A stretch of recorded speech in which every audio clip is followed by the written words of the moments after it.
Hello and welcome to my video. My name is Sausan Pranata and today I want to talk about how do you do dining in Indonesia and Japan, or as it said in the title, dining etiquette in Indonesia and Japan. But also not only talking about what's the dining etiquette, I will also explain or like bring up some of the foods that you can eat in Indonesia and Japan with this etiquette. Okay, let's go. So here's what I will explain, of course, the etiquette condition. And so, first one, custom serving and consumption in Indonesia. So the first one is Indonesian traditional meals usually consist of steamed rice as staple, surrounded by vegetables and soup and meat or fish side dishes. So, in a typical family meal, the family members gather around the table filled with steamed rice and several other dishes. Each dish is placed in a separate communal large plate or in bowls. Each of these dishes has its own serving spoons, used only to take parts of dishes from communal plates into one's own personal plate. Each of the family members has their own personal plate that is first filled with steamed rice.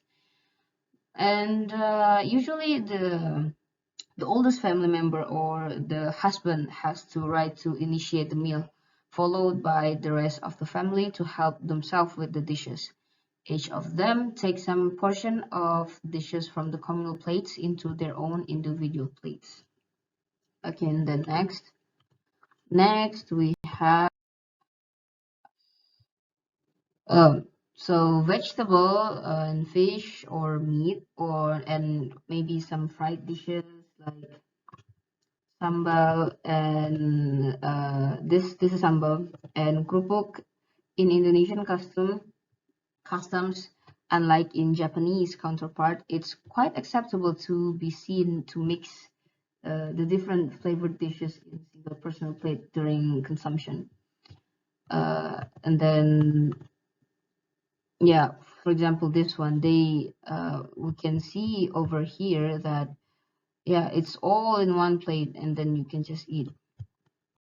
Next, we have it's a the practice commonly found is nasi campur, nasi padang, or during a buffet like this. Okay, so the soupy dish might be served in separate small bowl. In these days, today, in contemporary Indonesian restaurants, the set menu is often offered. This has led to the personal serving practice in a similar fashion to those of Japanese cuisine, with a personal plate on a tray, uh, a rotten bamboo or a rattan or bamboo or like this one's plastic, each with a separate small portion of dishes surrounding the rice. And this can be found in nasi Bali. Okay, so next is Indonesian meals are commonly eaten with combination of a spoon in the right and fork in the left hand to push the food into the spoon. So you don't really use the fork to eat, but maybe you can like stab a no no like yeah, stab a chicken or meat and then you put it in your mouth. But most of the time we only use spoon, and it is not very common in Indonesia to use fork and knife on dining table unless you are at some kind of fancy restaurant, because some people find that using only spoon is enough to like cutting your food with this edge, yes. And next one, and also in many part of the country such as West Java and West Sumatra or any other it is also common, sorry, to eat with one's bare hand, like this one. Just eat with your hand. It's good. So depending on the situation, eating using bare hand is also not a strange thing in Indonesia, especially if the food is dry, like without food or any gravy. Even though if it have some gravy, then we would still use hand as long as we can like hold the food. When you want to pick some food though from the serving plate, it's better to use a spoon or fork rather than to use your bare hand. And you always have to wash your hand before, of course, before using your hand. Okay, so in restaurants or household that commonly use bare hands to eat, such as seafood stalls, seafood food stalls, traditional Sundanese or Minangkabau restaurant, or is Javanese pecel lele. Here we can see pecel lele is like the fried catfish with sambal. This thing, it's like chili paste, not chili paste. It's sambal. But if you don't understand sambal, it's kind of like chili paste. Mhm. And or ayam goreng, or in this picture is ayam penyet or fried chicken food stalls, and also this thing, kobokan, you call it kobokan. Kobokan is usually served along with the food, but you cannot drink this, of course. So actually, kobokan is a bowl of tap water with a sliced lime in it. You can see it over here. To give a fresh scent, this bowl of water is not intended for consumption. Yes, like I told you before, rather it is used to wash one's hand before and after eating. We know this is far from hygienic, but this kind of thing is very common in Indonesia. Yes. And next is eat, drink, or pass food with your right hand only, or with both hands. Using left hand to pass or eat food is considered impolite. Even if you're drinking with your left hand, it's considered impolite. So next, not all Indonesians own a dining table. Don't be surprised if the host asks you to sit on the floor where the foods are served. Like this one. Hmm. While sitting, also you have to make sure that you sit in a position where the soles of your feet are not showing, or what we call in Indonesia duduk sila or duduk bersila, or cross-leg position is acceptable. Like this one, like this man doing, it's like duduk sila cross-leg. Yes, and the next is you can wait to be invited to eat before you start. When the host said silakan, or in English it means like, oh, please start, something like that, and then you can help yourself with the food. Yeah, and also you have to let the elders take the food from the communal dishes and eat first. Guests are asked for permission to eat, which is usually granted by the elders, of course. It will be weird if they don't, or when they let you to eat, when they say silakan. And also, please, eating when you are eating in Indonesia, you have to close your food. Sorry, you have to close your mouth when you chew your food, and then you have to chew your food without noises. Close your mouth. Also, when you cough or sneeze, unlike in Japan, it is they encourage you to slurp your noodles. So it means that you enjoy the food very much, that you make the noise, and I will explain that further. And then we have here, next is the table manners and dining etiquette in Japan. So here we can see that, for one, if you are in a dining room with tatami floor and low tables, this is tatami and low end tables, remove your shoes before stepping into the room. But if there's just like ordinary table, like the Western style, just sit like normally, like usually. And at formal traditional Japanese dining events, you may be sitting in seiza position. Seiza position is on heels with your legs stuck underneath the butt, like this, which can be uncomfortable if you're not used to it. So if your host or hostess suggests that you quote unquote get comfortable, you may sit cross-legged if you are a male, or with your legs stuck on one side if you are female.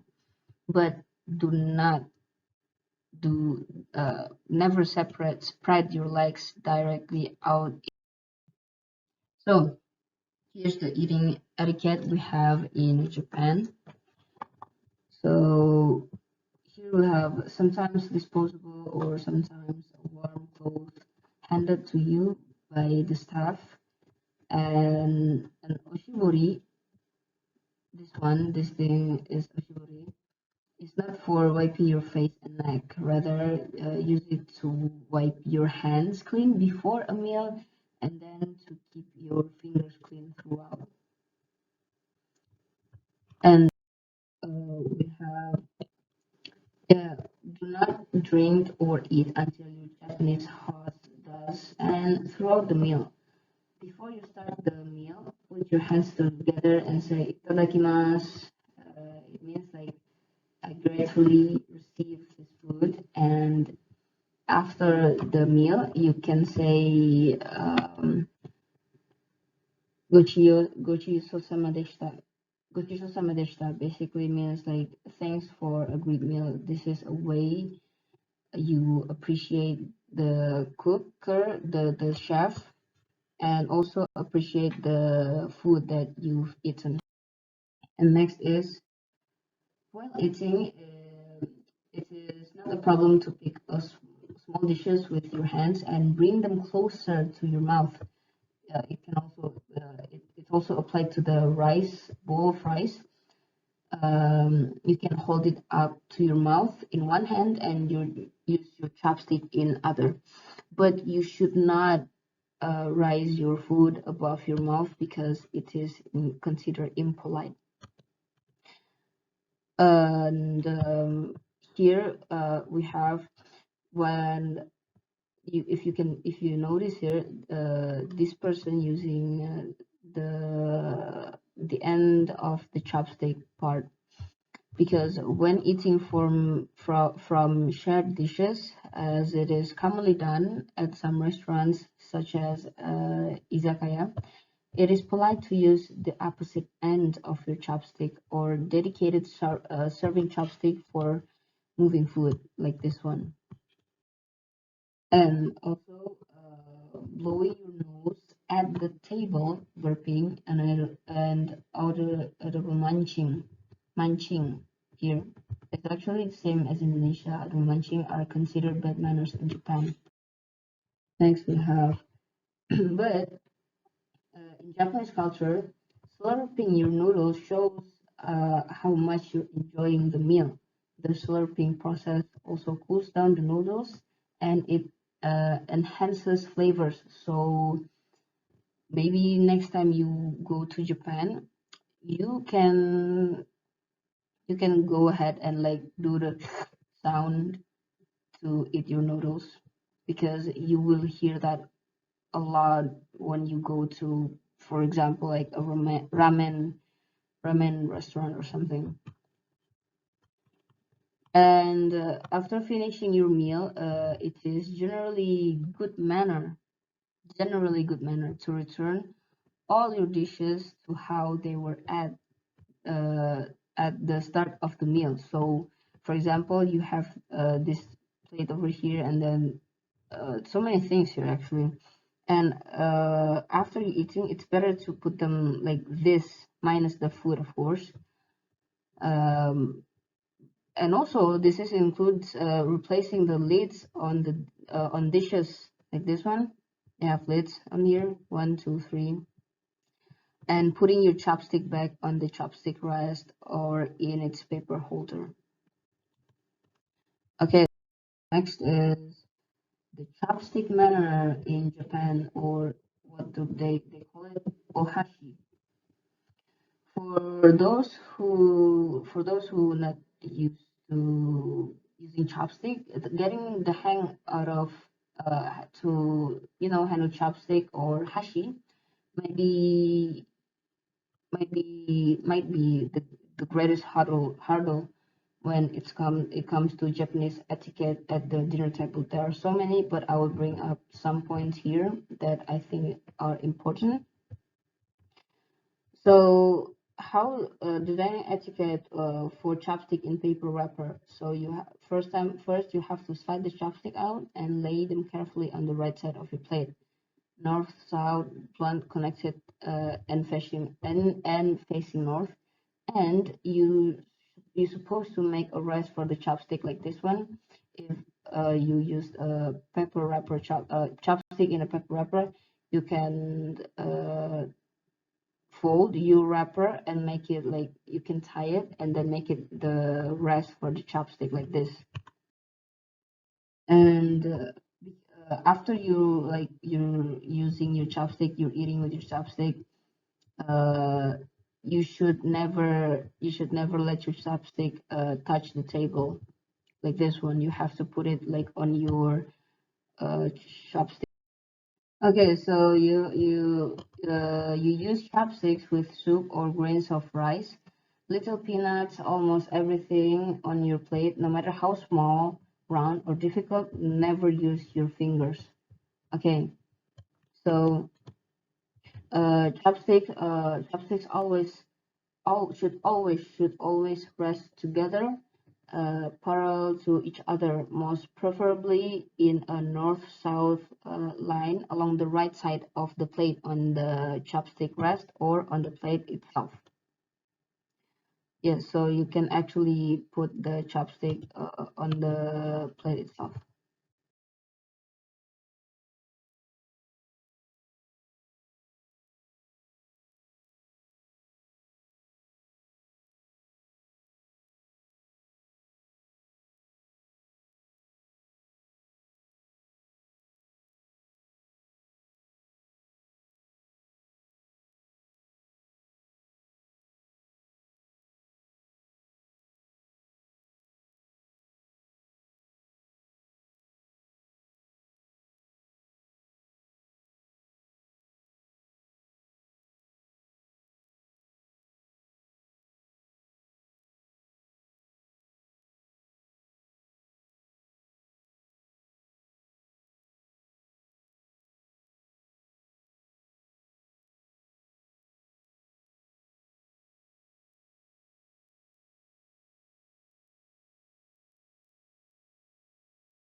And also here, last one, dining etiquette for eating soup with chopsticks. So you must be wondering like how am I gonna use chopsticks to eat food soup? It's water. Why don't you just use a spoon? It's water. How do you eat soup with chopstick? Well, there is a way here. So as you see here, given Japanese people eat soup with a small bowl, not a large bowl, so you can actually handle the bowl with one hand and use your chopstick for another hand.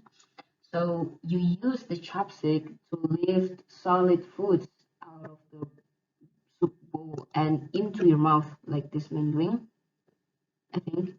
When you are finished with all of the food pieces, drink the broth straight from the bowl.